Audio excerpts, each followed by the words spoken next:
भंगिया जब पीही लसर लसर करे लहर भंगिया जब पीही लसर लसर करे चिलम के धुकल का नहीं असर करे चिलम के धुकल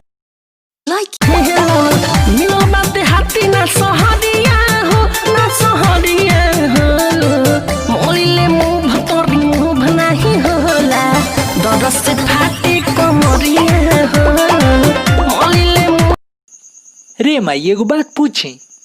पूछ। अच्छा ते हमरा के गोद ले ले बारी का? ना रे बबुओ, गोद ले वहीं के रहत नु त अच्छा लेती, तोरा जैसन बानर ना।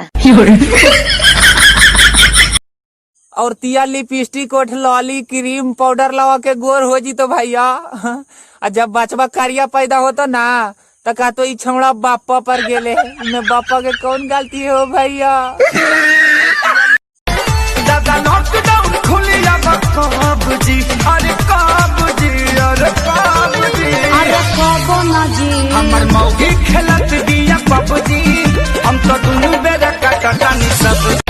दादा का हो बड़ी मेहनत करता रू ना तो तू करबा का अचार बनावता नी कटनी में खाई जाई।